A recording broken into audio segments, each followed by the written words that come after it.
Hello everyone, welcome to the afternoon session on baseline processing. My name is Boris Kopyak, product manager for Trimble Business Center, and today with me I have a guest speaker, Terry Clark. And Terry, gonna kind of let you introduce yourself in a few words. Yeah, I am Terry Clark. Just as an introduction, I started my surveying career as a geodetic surveyor in the military. I spent 10 years there and then got out and went to Texas and spent surveying in Texas. And then in 2003, I came aboard Trimble in the training department and spent 2 years there, and then went to the TBC team and spent 9 years there. And after a brief stint working with a dealer in Hawaii, I came back to Trimble. I'm now in the support group, Geospatial support. So it's good to be here today. Oh, Terry, it's a really great pleasure to have you. So I started Trimble 5 years ago, and Terry was one of the first people I met, and who kind of led me into the world of TBC after I was a TGO user. So really kind of excited to give this webinar today with you. So we are just going to kind of breeze in with a overview of elements of campaign planning, but we're going to jump straight into TBC afterwards and kind of follow the steps of the baseline processing in TBC.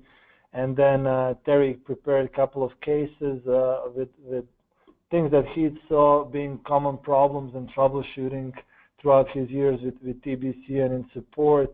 I just have to say that this is a really big topic, and we did actually a dry run yesterday and realized we can probably fill up a 4 or 5 days training session on this really easy, and it was challenging for us to put it all in just a 45-50 minutes format.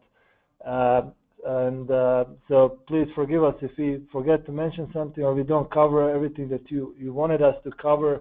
You can always email us after the session with any things that you would like us to focus on in upcoming TBC Power Hours. At the end of the presentation, we'll try to leave about 10-15 minutes for any questions and answers, and please make sure to type in questions in the chat window, and we will answer those. Some of those we'll try to pick as we are presenting, and we'll have a dedicated session towards the end for the rest. Terry, why don't you take us into the... All right, thank you, Boris. Well, we're not going to get in deep in these first part of campaign planning, but it is still important to have a good plan when you're doing a good size network.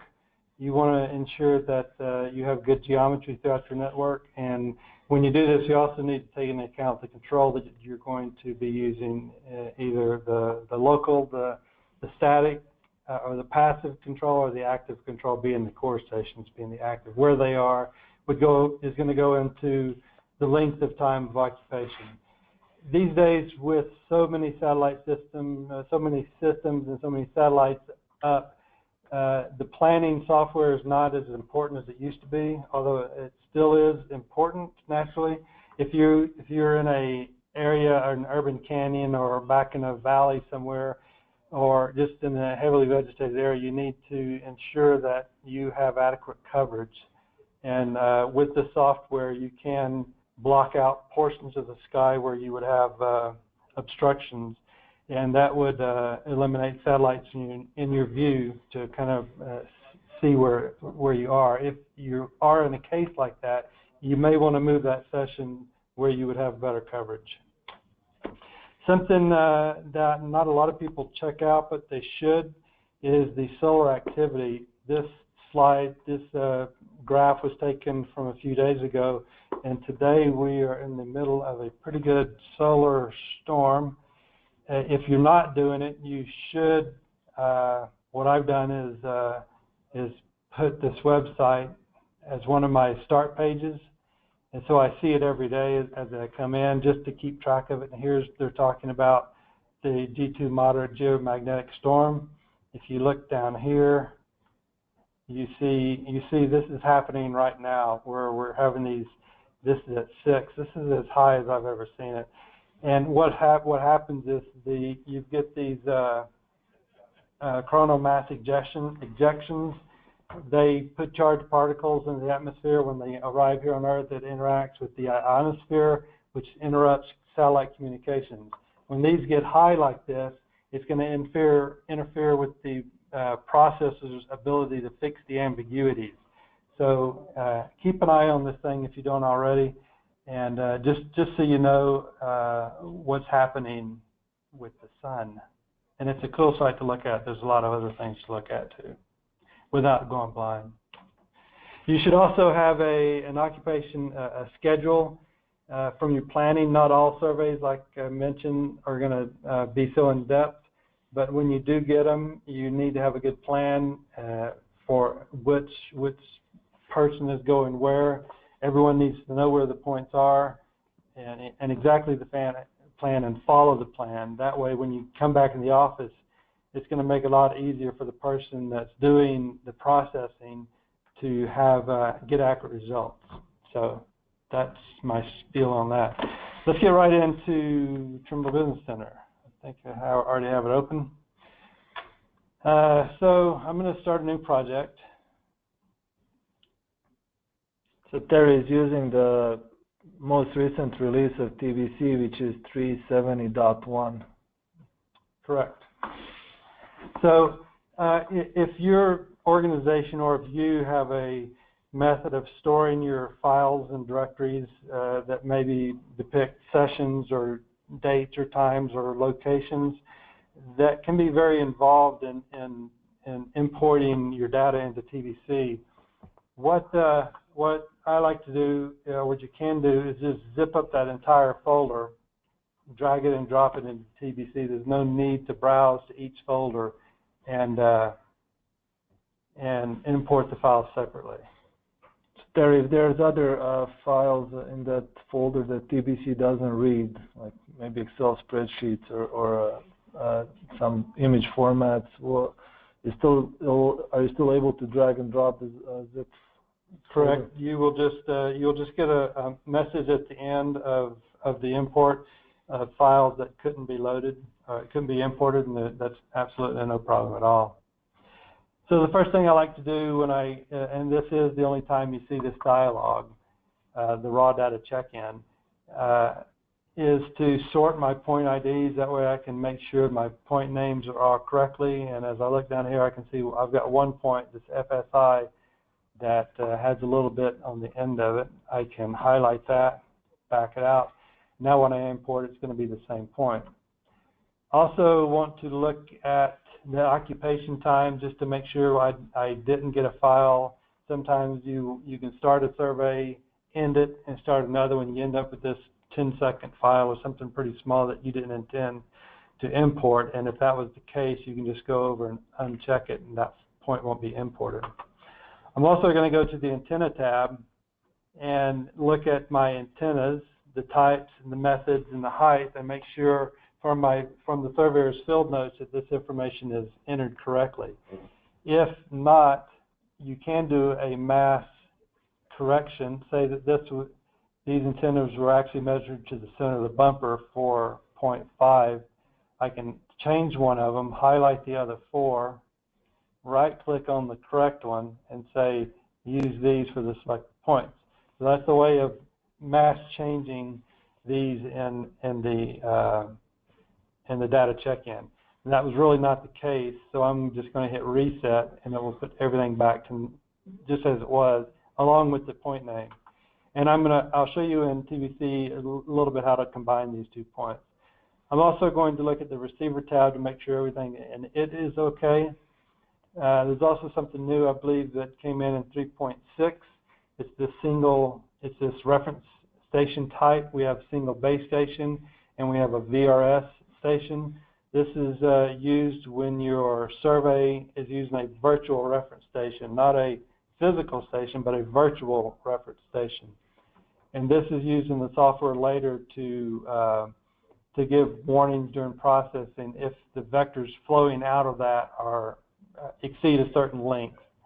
Yes, by default it's a kilometer, but you may want to change that. And we'll see that hopefully later in the properties.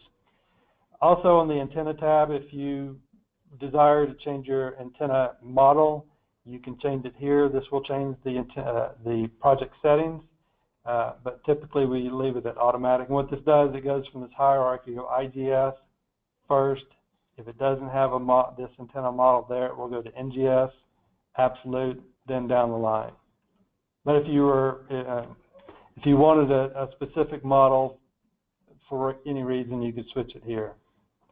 So remember that I didn't change this name, so I'm going to import the files.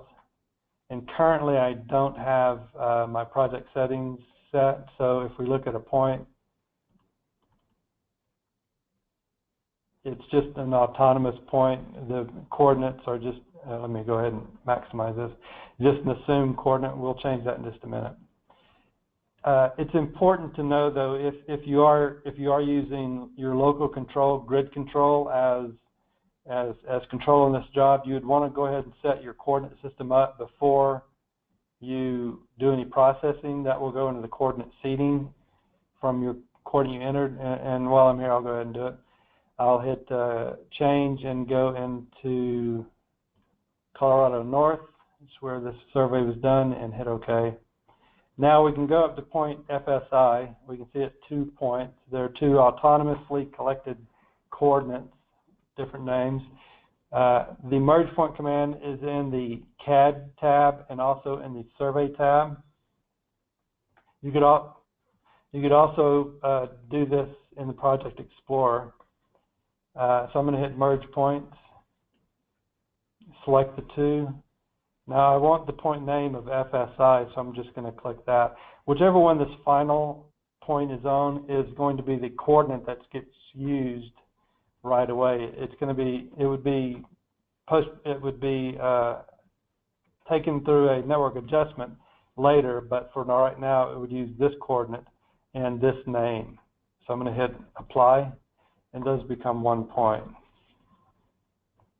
Oh, another thing I do, I see a lot of people, and by default, the software comes with the properties pane on the right side. I like to move it, drag and drop it, not drop it, but dock it over here by the properties, Project Explorer, because I'm continuously looking here, and and the properties are right next to it, so I don't have to scan the entire screen. So I just dock it over there. So we've got all of our control in from this survey. Oops. There it is. And now what I want to do is introduce some NGS cores reference stations in this point. With the software, as you've probably seen, most of you have probably already seen, it's very easy to do.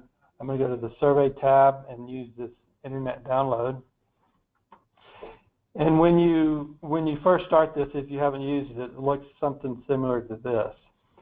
To get your stations in, it's best to have a project that you typically use with your location in it, because when I go to configure to add stations, and we'll get there in a minute, it's going to order the list of reference stations, which there's 3,000 of them that Trimble maintains a list of, by the distance from our project center.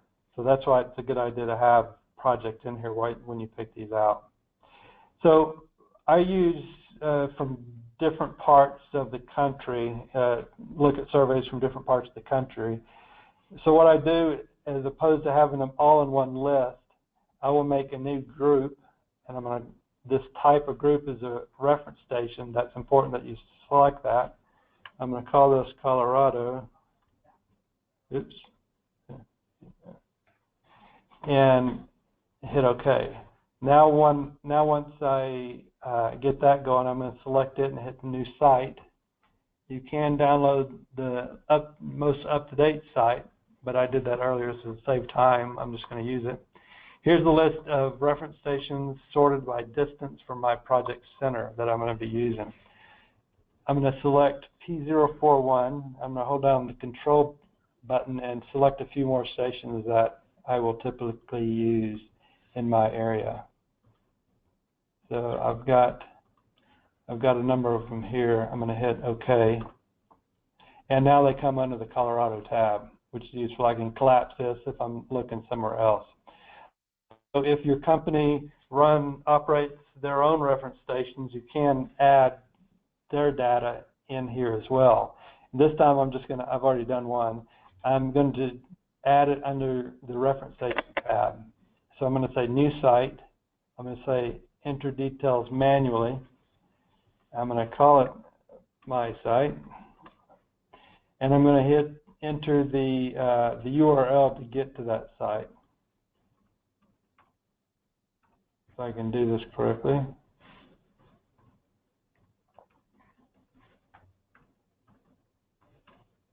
Oops.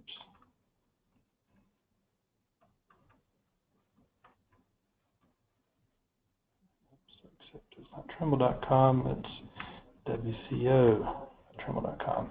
Now, if this station that you're trying to add is one within the last few years, and you have some the latest or at least some recent firmware on that, you can use this URL wizard. And I didn't enter my password.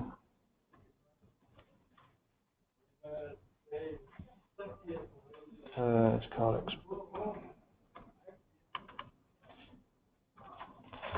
and then I'm going to hit request session data. Okay, I didn't enter something correctly.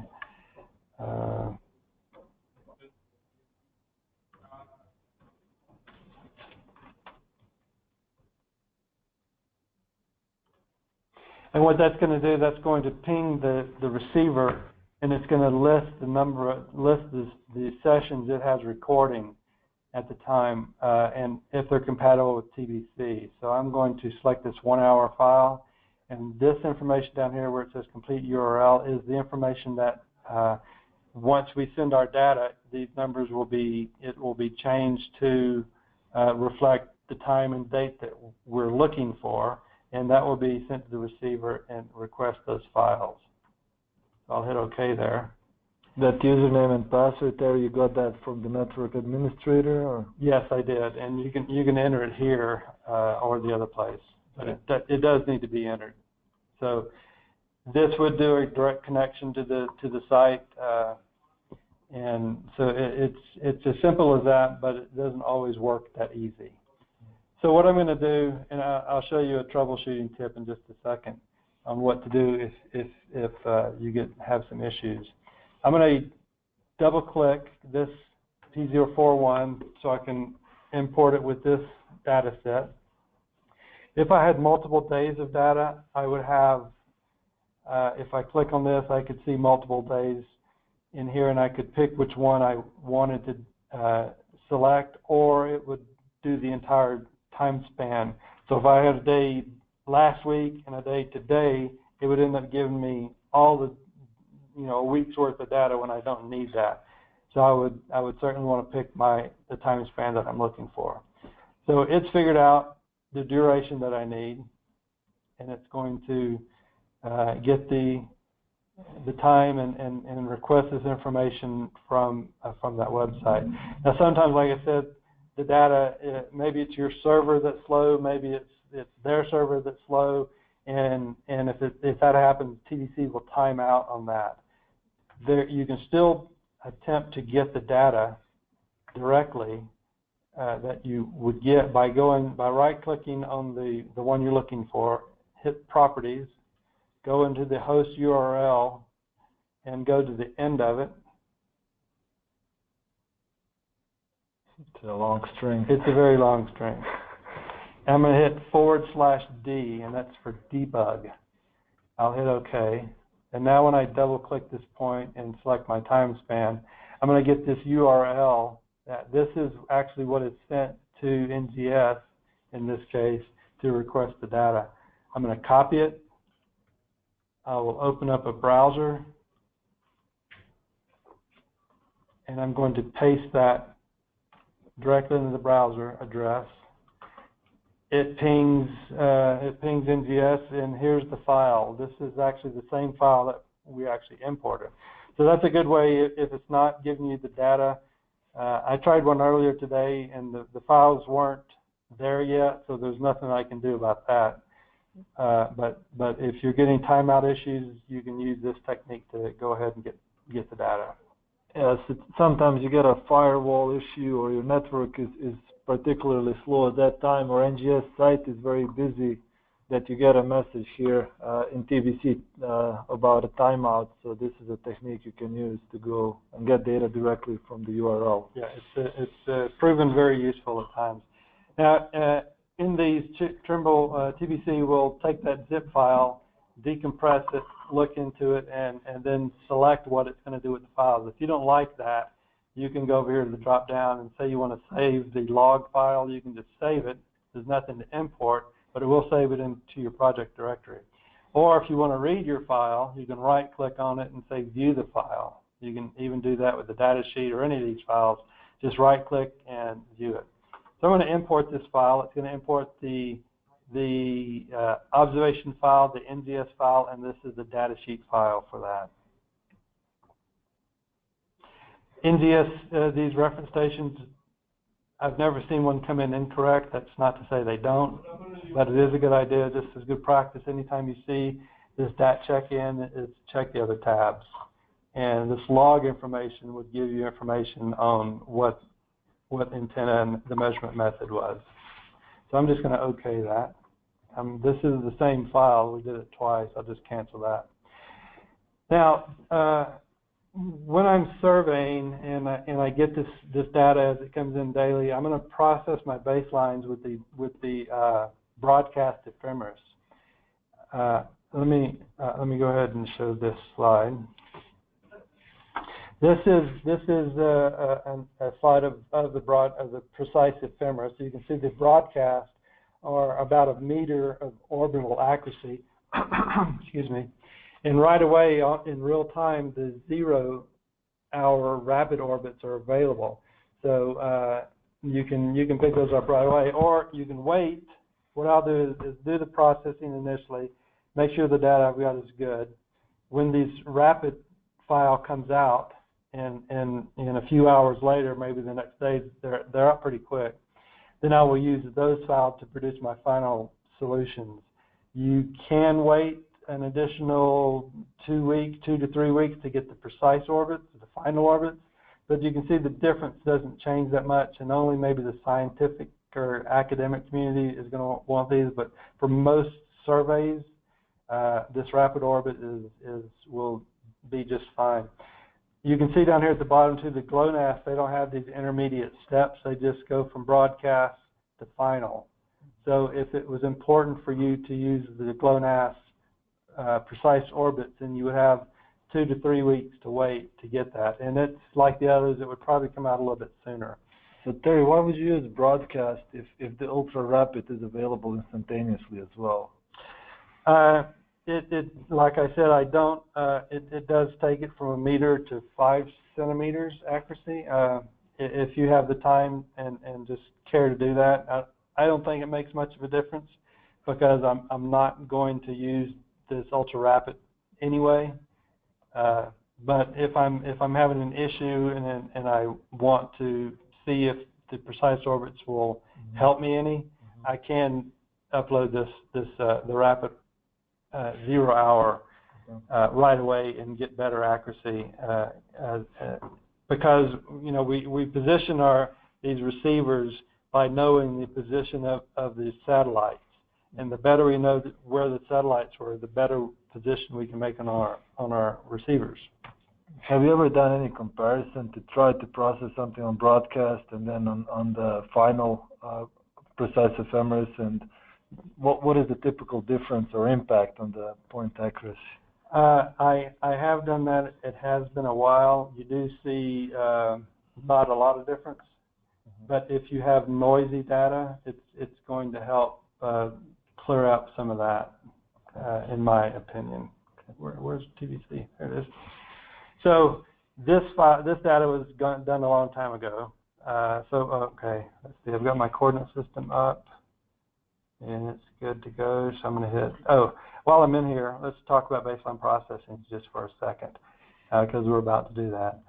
The general tab is, let's see. This has to do with just some antenna modeling. We have trajectory. We're going to look at that in a little bit. Trajectory, processing, and event markers. If we go to the processing tab, we have what solution you want it to process with, what type of frequencies you're going to use. Sometimes when I'm troubleshooting data and I see that the L2 frequency is noisy, I will go to L1 only and see if I can get a better solution with that. But just be aware that you shouldn't go more than 5 kilometers or so when you do L1 only, because you want to stick with the same tropospheric atmosphere on both ends of the baseline. So keep those short if you're doing L1 only. So what I'm looking for here, this is the process interval. Say that I've recorded a long data set, 24 hours, or some really long data set at a second interval at a high data rate. But in my process, and there's so much data, I can choose to select to process the data at a lower interval than 1 second. That's going to save me some time if that's important to you, and it's going to get just as good a results on sessions that are at that length. I typically will just use all data. If I've got one file that's at 5 seconds and one file that's at 1 second, all it can do is process every 5 seconds. So there's no need to go in my opinion, and change this to 5 seconds, because that's what it's going to do anyway. Yeah. We have, and I mentioned this about the VRS base. This is the distance warning message that you will get. If you're using a virtual base station, and you get more than, in this case, a kilometer away from that virtual base station, you will get a warning flag, as it says down here, on that base station to tell you you're getting further away from that point. Do you have anything else to say about that? No. No? Okay, good. I mean, this typically happens if you're getting data from via Rhinex file from a non-Trimble operated network. So that's the main reason we have that setting, because sometimes that Rhinex actually doesn't have a good record to denote whether it's a base station, was a VRS derived base station, or was it a physical base station. So that's more of a protection for that Rhinex imported files. So this generate residual these are the residual plots that you get in your baseline processing report. If you have a very slow computer, this does slow down the processing a bit. You can turn that off. And this has the quality flags and fail warnings. You can set those as you will. This is the satellite tab, and this is where you would change the elevation mask if you were trying to weed out some satellites that might be giving you trouble. We can, since version 2.6, process data on one system using 3.6. I keep saying 2.6. I'm stuck on that. So 3.6. So I can turn off GPS and only process on GLONASS or Beidou. They're off right now, but turn them on. Or I can just leave them all on and process on everything. Yeah, I think in the receivers, by default, we still don't turn the Galileo and Beidou on to save some battery in the field. But if you do log the data on Galileo and Beidou, we will be able to process that data, and you will see it in the reports. So, and one thing, as Terry mentioned, we are not reliant on GPS for the time element anymore. So you can process, as Terry said, Galileo only, or GLONASS only, for example. I think Galileo just got their first fix, maybe last year. So has to be a really good coincidence to be able to get a Galileo-only solution at this point. To get enough of them. So this is processing the baselines, as you can see.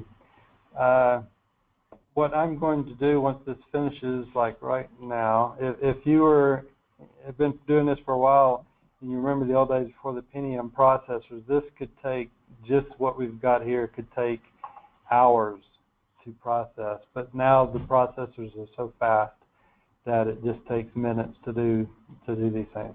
So anyway, what I'm going to do is I'm going to sort from on the horizontal precisions one way and then the other way, so I can float all the higher precisions to the top. And then these look pretty good. So I'm going to now do the same thing for the vertical. And those are under 2 centimeters, that looks real good. And now the RMS, I can do the same thing. So it makes it really easy to see what's going on. Also, if we were in a situation where we had fix and float, I could sort on the solution and float the floats to the top. So I could identify them so I can go back and try to figure out what's going on with those satellites. So that fixed or float, Terry, is there a setting for that, or baseline processor decides whether a solution is fixed or float? The baseline processor does decide if it's fixed or float, and you can, back in the settings, as we saw, you can select, you say you want, will accept float solutions. And on very long baselines, that you still get pretty accurate vectors, even with the float solutions. And that may be all you can get with those longer baselines. So everything here looks pretty good. I'm going to hit save. And now we've got a couple of flags. Let's see what that was. So we have, if you didn't see it, I clicked this little flags pane down here in the bottom to pop this open. I see a 2 centimeter difference in coordinates in point FSI and point 62. Those are pretty small, and that would really be taken out by the network adjustment, which is where I would go with this next if unless I was going to add more data. And speaking of add more data, let's go ahead and bring in this next day's worth of data. I want to show you something in the timeline. So when you're collecting this data, and these sessions are spanning from one time period to the next, I'm not going to worry about any of this. At this point, it doesn't matter. I want to show you something in particular. Oh, by the way, this is the sample data that comes with the tutorials. What was also collected that was not part of the sample data was some additional points out here. These are the control points for these points, but it was just too much for the sample data. But what I wanted to show you here is I'm going to go to the Survey tab and go to the time-based view. And you can get some overlap between sessions, and you'll end up with these really short baselines that you didn't intend to survey anyway. So what we see here in the timeline is I'm going to zoom into this a bit. I'm going to press my left button, and I always forget which way it is move it up. Okay, now I'm going to go back down again so I can see where I'm at. And so I can zoom into these sessions. You'll see I'll point out a couple of things. You see this vector P041 to Hannah. This blue object is the first point in this vector, point P041, and you can see it highlighted a lot of the other vectors. So this file from P041, this was our reference point, went into making a lot of other baselines.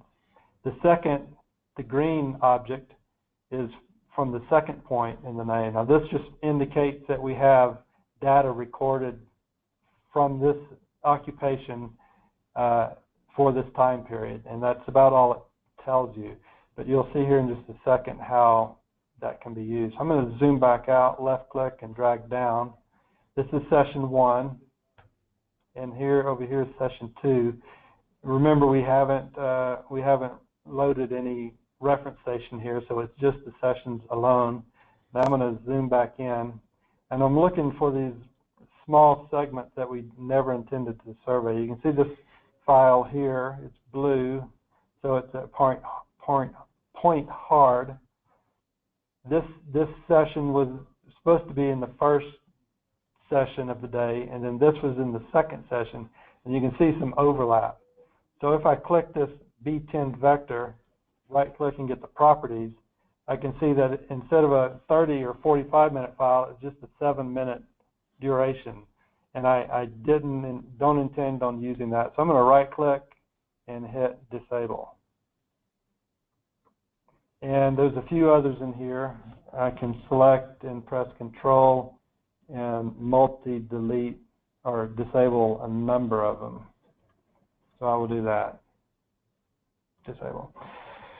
So now when we eventually process that next day's worth of data, those small segments won't get used, and that will not go into overinflating our statistics when we go into our network adjustment. Well, that's how it's supposed to work. It does. The baseline processor is shows the report. Yes, let's look at a report. So I'm going to open up one of the processing reports. I can select. Let's select a few of them, and I'm going to hit right click and say baseline processing report. I can also go up here to reports and get this same. We try to give a number of ways to do the same thing in TBC. Sometimes it's more convenient to do one thing than another. So we try to give multiple ways. So this is the baseline summary. We selected about 4 baselines, and this is the summary of those 4 baselines. Now this part of the report is customizable, so you can turn some of these off. That would be done up here in report options for the baseline processor. So these can be modified to some extent, just like all of the spreadsheets, the occupation point spreadsheet, the vector spreadsheet, and we probably won't have time today to get into those much. But anyway, this is the baseline processor report. What I'm looking for here again is horizontal vertical precisions. Here's the max PDOP. The ephemeris used, in this case, it uses the broadcast format, ephemeris. And did we?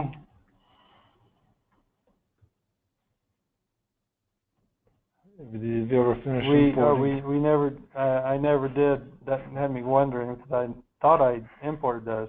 Well, that's a good check. I mean, this tells you in the report straight away that we didn't actually, that we forgot to follow through with the process of importing precise ephemeris. But I think it's good for this demonstration. Yeah, so don't just pass by this stuff. I intended on doing it, but just completely forgot to click the import button. It also tells the processing interval, and in this case, the P01 RINEX file was only 30 seconds, so it processed my other 1-second data. It processed it at 30 seconds, and we'll see in a minute what that looks like. We have mark-to-mark information, northern, eastern, latitude, longitude, the vector information, and then the vector statistics, standard errors on the vector. Also a covariance matrix, and here's another look at what was the antenna information and the methods used to measure it, measure the height. These reports are very easy and useful to save. If you remember the old days, the HTML reports, they didn't print very good, and you certainly couldn't save them at all. So these are a really nice format to print. So Terry, when you have problems with the data, what is the first thing you look at in this report? What I'm going to look at is I probably already know what this information is. That's one of the indicators that I do have a problem, the PDOP, the RMF, and precision. So one of the first things I look at and go to is I want to make sure from the beginning that I've got the proper antenna selected, that the antenna method is chosen properly, and that my antenna, the measurement, was in properly. I go back to the beginning. Let's not jump to the end and look. Let's start at the beginning and make sure there was no errors in here, and you do find them. You know, where surveyors are human too, as much as we don't like to admit. So I go down here to the survey tracking summary, and what this shows is, now these are the satellites, and these are the frequencies on each of the satellites. This is the only place in the software that you're going to see which frequencies were used in the processing of these. So, the frequencies, we were using dual frequency. That's what it says at the top of the report. These highlighted areas are what the baseline processor used for processing these results, and so that's what I'm going to look at. This will also show some gaps in the data. If one satellite was low on the horizon and it was getting blocked by trees, it will show that by these little clips here. You'll see a lot of those. We'll see this in another case pretty soon. But this shows what the processor was using. And then we have the residual plots. These are plots on what each individual satellite measured within this session or with this occupation. So if we took the let me zoom, let me pan to it. This isn't the right one, but I will get the properties of this. This is the baseline, the B50. The PV50 is the post-processed vector, is what that stands for. And if I look at, excuse me, the distance of this vector, that would be our reference distance, which would be at 0. And then each one of these satellites, what their individual measurements were related to that reference distance. And what I'm looking for is not only just the graph here, that's an easy way to look at it, but you want to look at the mean and the standard deviation of these observations. The standard deviation could be very, very good, but then the mean would be, you know, way off somehow. Like this one here, the standard deviation is not too bad at 7 millimeters, that's a little bit. But if you look at the mean, it's positive 15 millimeters, which is totally off. Now, all of this information goes into the solution. So removing this little bit of data from the overall solution is probably not going to do a lot for us. I'm only looking for things that go off, you know, 3 centimeters or more, things that are very noisy, things that would make a difference. But the processor that we're using that's is so advanced, you don't get a lot of corrections that you can do here that's going to make too much of a difference. I remember the TGO days, you could do a lot with these, but the processor these days is so precise and good at checking this information. You're not going to make a lot of difference unless it's very noisy data. This, however, is pretty good data. So that's what I'm going to be looking for. I'm going to look at these residual plots and the tracking summary. We'll see here in a minute if we do have an issue, how do we fix it and what do we do from there. So what I'm going to do is go to a new project. I said a new project. There we go. I'm not going to save that. And let me go back to the PowerPoint. Oops. Hold on.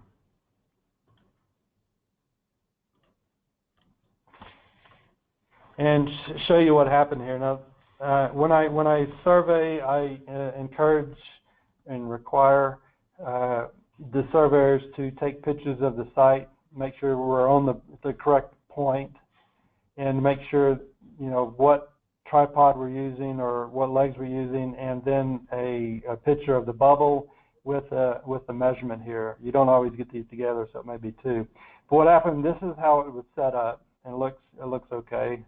But when they came back, we took more pictures, and everything looked pretty good except the bubble is way off. So sometime during this hour-long session, the wind, you know, we're off the road here quite a ways, so the wind was blowing kind of hard to stay, and we might have had a leg. This is not the best tripod for static, so the wind must have blew it off. But does that mean we have no good data and we just have to go back out and reobserve it? Well, let's take a look at it and see what we can figure out. So I do need to go to 2.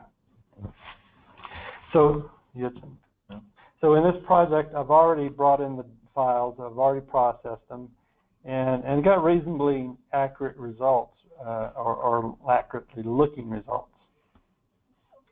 This has the IGS, the precise orbits, but I have a problem with this, and I'm the type of person, and probably you are too, that would kind of disturb me until I did something with this, figured it out. So So I'm going to go to the occupation, and that's what this icon is for, or that's what this icon is. It's an occupation of 0.22 TT23J. And then at the top of this, there's a force continuous. So I'm going to hit that. What that's going to do is going to undo the processing that I've already done. If I go back to project settings, there's a project setting in here called store continuous as trajectories. So we're going to leave that like it is, but I wanted to show you where that was. This is now a trajectory, and I'm going to do my processing. So what Terry is trying to figure out here is at what point did the receiver start kind of tilting to the side, and we will show you how you can eliminate that data from that point on. You're absolutely right, Boris. Just helping you out here. Thank you. So if you look at this, this particular solution, there was 3,006 measurements, and it used 3,004 measurements. There's no horizontal vertical precision because there's that many measurements that can't represent all of them. So here we can clearly see there's a problem. And if we click on it, it will highlight it together. Most of the data is here, and then we've got some movement and then some more over here. But we don't know, was this the beginning of the file, or was this the end, and this the end, or is this the beginning, and that's the end? So what we need to do is to go back to our project settings and tell it, say no, and what that is going to do, it's going to, now since we have this selected, we can go ahead and click process baselines. It's going to process each of these epochs, each second. These were recorded at a second. Each epoch is going to be a vector. And so with an hour-long session, you're going to get 3,600 vectors. That takes a little longer to process. We had a couple fail. Remember, we saw earlier that it didn't use 2, and here's the 2 that didn't make it. So I'm going to hit save. Now with my properties pane open,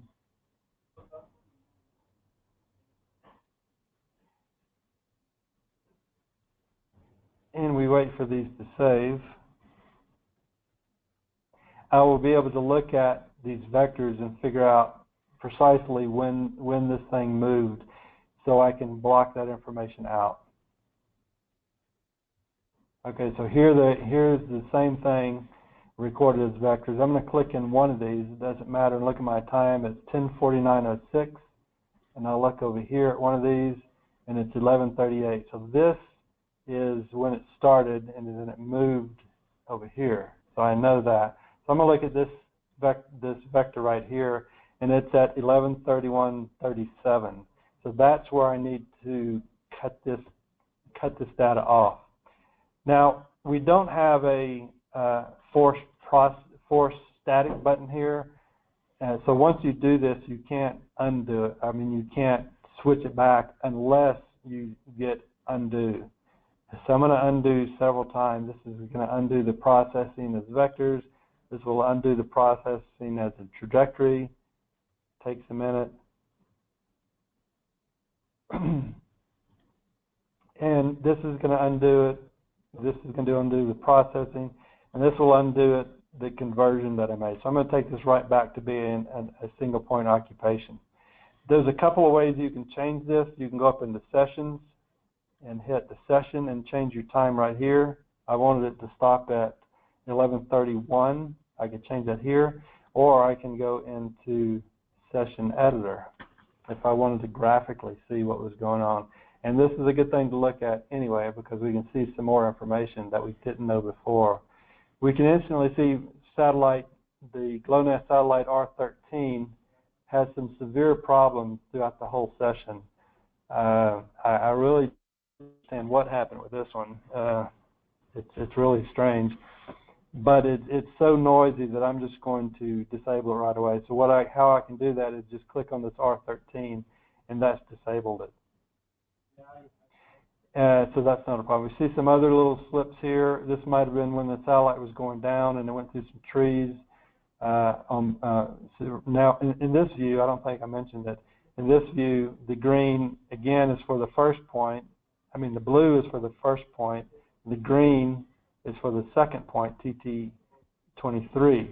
This over here is each of the individual satellites. And then this is the time span of the session.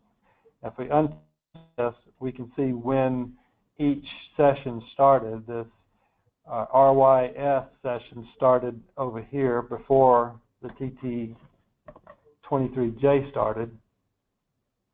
And I like to kind of see this view anyway, because if I have to click on the outside, which I'm about to, it just ensures that I don't do something like this and have this little gap over here. So what I did right there, I'm going to remove this time slot, is I clicked my left mouse button and dragged it up to go over all the satellites. And I'm not going to really try too hard to get to the precise time. I just want to get this started. So now I have this data that's blocked out that is disabled from the processor. So what I want to now more precisely put this at the right time. So this thing starts right here. So I'm going to go over here to the start time, and the time was 31. It was 37, was it? Yeah, 37. But I'm just take it down to 30. And it has to be in this format. If it's not, you'll get a little error provider over here, and it will tell you what format it's supposed to be. Just change it to that format, and it will work. Now watch as I click this apply time edit. This line here will move. There we go. 11:31. Yeah. And now I'll hit OK. And now we're only using this much of the processor, or this much of the session time to process, and then satellite R13 has been disabled, and so has the Galileo 2 satellites. If you remember back in baseline settings, the Galileos were disabled.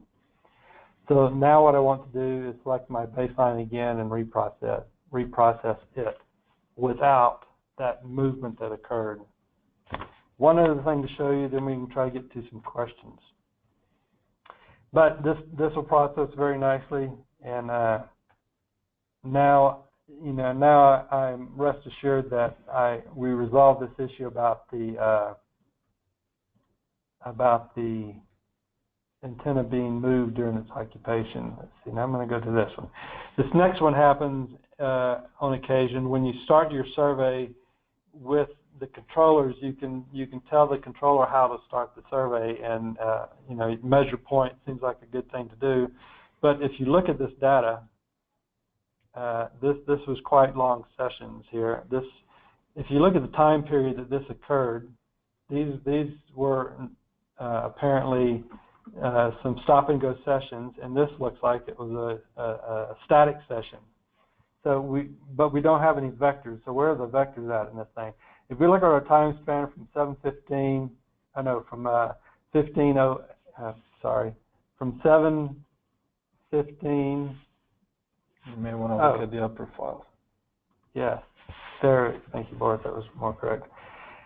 From 6:41 p.m. to 1:31 a.m. And if we look at this one, 6:42 to 1:30, they were definitely recording at the same time. But where's our vectors? We should have them. So if we look at this point, the raw data, we can see that the survey mode for this point is stop and go as it should be. Let's check the other one out. But it also says stop and go. In Trimble Business Center, you will not get any vectors between two stop and go sessions, only between a stop and go and a static session. We can fix this. This is not, we don't have to go out and reoccupy this, but we do it in another way.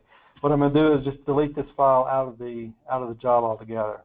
I'm going to go to the import pane, and this is where this data is. This indicates that this file has already been loaded, and now I'm going to look at this one as the one that our static session was in. I'm going to go down and tell it to force it to be static. So what happened, they started it probably by saying measure point, and it started it as a kinematic record. But we're going to just say force it to be static. Now when we import the file, checking our antenna and our receiver information, Now the point will come in and, I said send to RTXPP. That was the topic we had to cut. So now we have vectors that we can process this data with. So if this happens, don't fret. Just check out your observation files and make sure you have the correct information set properly. That's one thing we haven't had time to discuss, different type of static observation, static versus fast static versus PPK. But the biggest difference is as Troy said, or Terry said, biggest thing to keep in mind is that you cannot post-process, or there's no baseline between two stop-and-go sessions, and TBC doesn't treat static versus fast static any differently. It's all static data. It's just a matter of how long have you occupied the point. On static data, you would typically be occupying much longer, and therefore you can reduce your processing intervals. You don't have to process every second. You can reduce processing interval to 30 seconds or so. Yeah, and so that was some of the stuff we had to trim out. We literally had about 3 hours worth of data to cover, and we'd had to change the name from power hour to power half day. And most people don't have that kind of time to sit and listen to us. So that's all I had, Boris. Yep. So just for those that are new to TBC, you can download TBC from our website at any point. Also, if you contact any of our distribution partners, they will be able to provide you with a 30-day demo license. The first data that we went through was a tutorial data set, so you can kind of follow the tutorial steps and get used to the entire process. And then there's some really good videos on YouTube and on our Facebook page. With this, I'm going to open it to a Q&A session. Lachlan is asking when are you going to update Trimble GNSS planning online to work without Microsoft Silverlight? And that would be nice. So the challenge with that is that Microsoft has dropped Silverlight, so it's not a supported technology anymore, and we are in the process of rewriting all those utilities that relied on Silverlight to the HTML5. So I'm not able to provide you with a timeline, but we are in the process of addressing that. Brooke asked, does the use of cores take place of the Opus software solutions? It can, but it doesn't have to take place. Opus will use your solution with the core solutions too, and you can do the same thing. If you don't have the time or are not comfortable doing it, you can send the information to Opus, and they will use the three. They select 5, and then use out of those 5, 3 of those core stations to process their solution. It ends up being a kind of like a mean solution of those 3 baselines. You can do the same thing in TBC if you download this from those core stations, but then you would need to do a network adjustment, which is pretty easy to do in TBC. To get a final solution, you wouldn't want to go with just one of the vectors. Which kind of ties into Jay's question, is comparing Opus project solutions to ground-based process solutions. I don't think we've done any white papers or analysis on that, but as Terry said, it's going to depend on the network geometry. It's going to depend on many factors at that point. But I'm not aware of any extensive study that has been done on that. Jay is also asking, the question says, I often use a core station that is distant maybe 400 kilometers or so to further reduce tropo effects. Do you recommend that procedure as well? You want to watch that. You want to watch your time limit on those very long baselines. You're not going to get optimal results. If you can try to keep that 80 kilometers or below, you'd be doing better. You would get a solution. It may be a float solution depending on the length of time you're observing, but that's kind of pushing it, in my opinion. We do. Jeffrey asked about the GLONASS final ephemeris in TBC, and yes, we just didn't import it this time, but just like the other firmware, we can import it, and it will be used in the processing. So yes, that is the case. Yeah.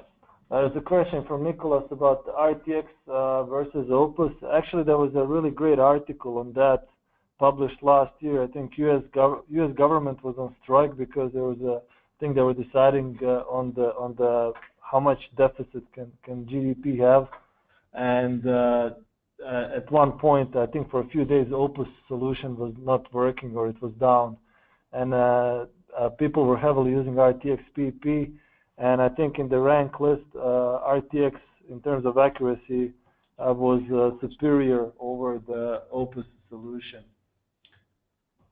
So Jeff asked a question. I can't see the rest of it. Up, down. It says when you bring in a T01 file, you'll be working on global coordinates. Let's see. What can you do to go back to local? All you have to do is change your coordinate system in the project settings, and it should go from local to from global to local. So that should not be a problem at all. Actually, there is a shortcut as well. Maybe we can show it in TBC. If you have a coordinate there in your points list, Terry, expand one of those. If you right click, there's a shortcut to change global to local. Because sometimes if you import a solution from Opus in a state plane coordinate system, that's a local coordinate, and we treat it as local coordinate. But the problem is you cannot perform a site calibration using local coordinates. So this is a shortcut or a trick to convert global to local. Once you convert it to local, you can also convert back from local to global. So that might help you out there. So Bernard asked, what's the difference between the Australian Position Service and Opus? They both use the same base stations, the cores and the IGS stations globally. I'm not sure. I know the Opus uses the Pages processor. I'm not sure what the Australian service uses or not. It would be on their website. Now, it might be an interesting thing to do for you to do is to send them to both services and see how they agree. Yeah. Jeff, correct me on the comment on the Opus going on strike. So I apologize if I misspoke there. Maybe it was just a higher set of coincidences, Jeff. So no hard feelings there. So Nick asked about RTX solution reliability versus Opus solution. The reliability is the same, I believe, for both. What I did with this 1 hour data where the base moves, I removed that one segment that had moved, and I sent that. I had to send it in as a Rhinex file to both RTX to Opus, and then I downloaded the cores myself and compared the coordinates, and then I had the data sheet in. All four agreed within 2 centimeters, well below 2 centimeters of each other. So just within an hour of data, you're getting that tight of accuracies with these services. So Kyle is asking about something we haven't really covered much about measuring and how the surveys are stored and ended in Trimble Access. We always recommend that you finish your survey and end the survey and store the data on the controller. We often see people just shut down the receiver using the hard key on the receiver housing. That's okay, but it can cause you some problems down the road. Often people also put the receivers in the back of their truck and start driving, and that's the case number one that Terry covered. We see sometimes very long trajectory as the receiver was driving in the truck and it was still logging the data. So in that case, you want to force continuous, like we showed, and delete that section of log file. If you don't catch those, that will throw a monkey wrench in your network adjustment. Yeah. Also, a very common way to do the RTK survey is to use a here position on a base. So you would set up a base or you survey as RTK and logging, and back in the office, you can actually post-process that base. Typically would use Opus or RTXPP.